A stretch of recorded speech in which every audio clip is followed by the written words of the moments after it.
زما عزتمندو نن درته د جمعې مبارکې د شپې یوه ډیره عظیم الشانه او خاص وظیفه بیانوم. دا وظیفه د سورة التغابن یوه ډیره عالیشانه مجربه وظیفه ده. د هر ناممکن حاجت لپاره، د هرې پریشانی او د مشکل نه د نجات لپاره دا ډیره اثر کوونکې او ډیر خاص عمل او وظیفه ده. لہذا کچری تاسو په زړه کې خاص حاجت او د لوی نه لوی خواهش لرئ او دا حاجت تاسو ته په نظر باندې ناممکن ښکاریږي، د هغې پوره کېدل ناممکن ښکاریږي یا داسې مشکل او پریشانی وي چې ختمیږي نه، نو د جمعې مبارکې په شپه دا عمل او دا خاص وظیفه تاسو کوئ. زما عزتمندو ډیره مجرب ترینه او ډیره اثر کوونکې وظیفه ده. دا وظیفه به تاسو د جمعې مبارکې په شپه باندې کوئ او که چېرې د چا نه د مصروفیاتو په وجه باندې یا د عذر په بنا باندې د جمعې په شپه باندې پاتې شي وې نه کړې شوه، نو د جمعې مبارکې په ورځ باندې د ماسخوتن لمونځ نه پس هم تاسو دا وظیفه کولی شئ. که چرته د چا یو داسې حاجت وي چې هغه نه پوره کیږي او دته ناممکنه په نظر باندې راځي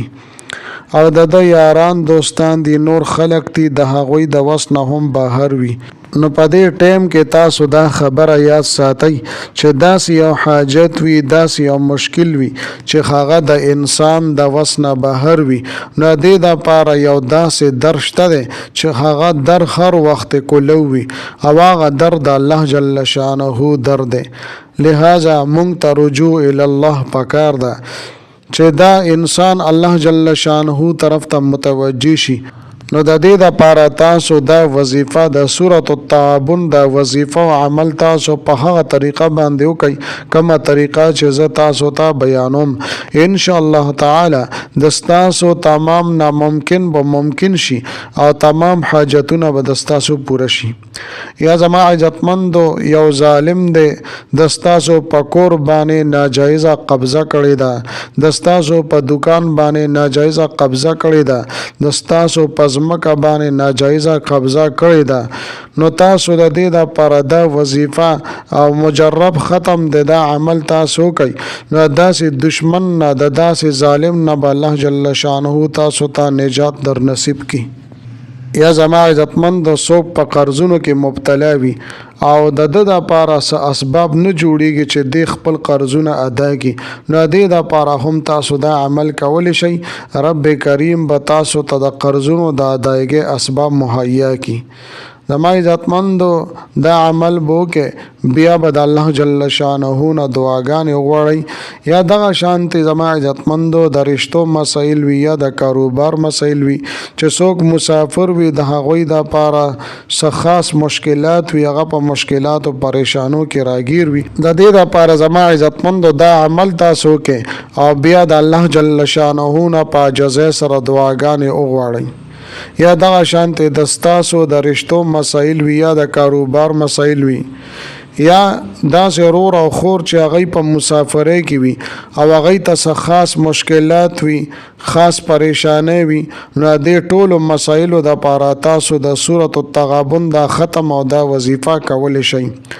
زما عزتمندو داسې یو ورور چې هغه بهر ملک کې وي هغه ته موقع نه میلاویږي خو هغه په مشکلات او پریشانو کې راګیر دی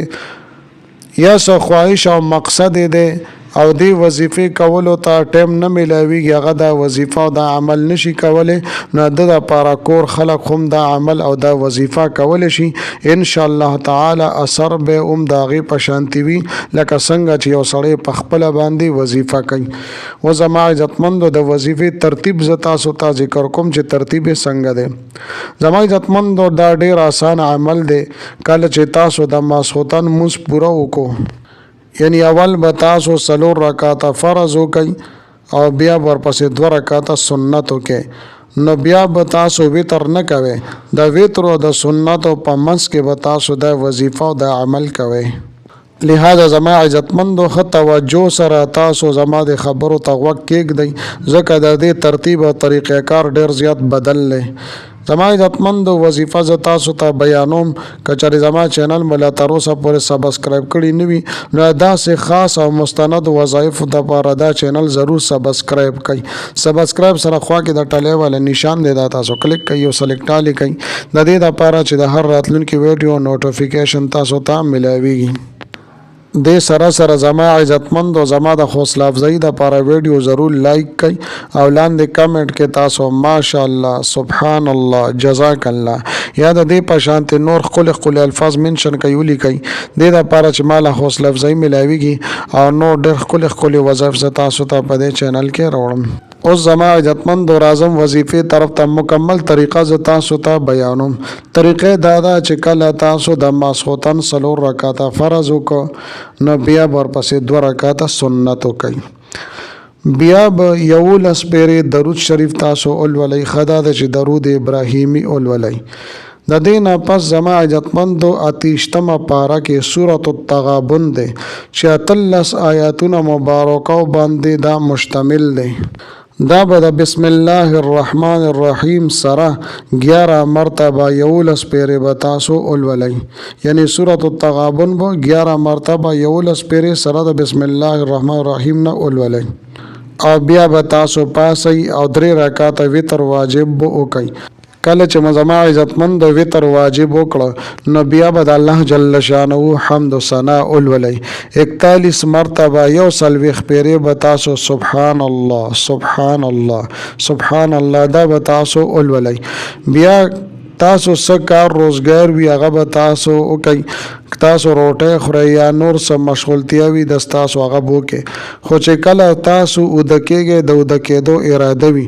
نو بسم الله الرحمن الرحیم به ووایئ او بستره کې به سملئ او سنت طریقې سره به تاسو ودشئ سنت طریقه دا ده چې ښی لاس به د سر لاندې کوي او ګس لاس به د خپو د پاسه کېږدئ او یا خپه به اوږده کوي او پاسه خپه به هغه لږه راغونډه کوي نو دغه سنت طریقې سره به تاسو سملئ او په دغه ملاسته کې به تاسو یا الله یا الله یا الله دا و بشمیره پیرې تاسو لولئ چې په دغه حالت کې تاسو ته خوب راشي نو اوده بشئ ان شاء الله تعالی د ستاسو چې سم مسائل دي سم پریشانه مشکلات دي په قرضونو کې راګیر یې نو الله جل شانه به تاسو ته په خوب کې راهنمایي کی د مشکلاتو نه د پریشانو نه د وتلو هغه طریقه به تاسو ته وخایي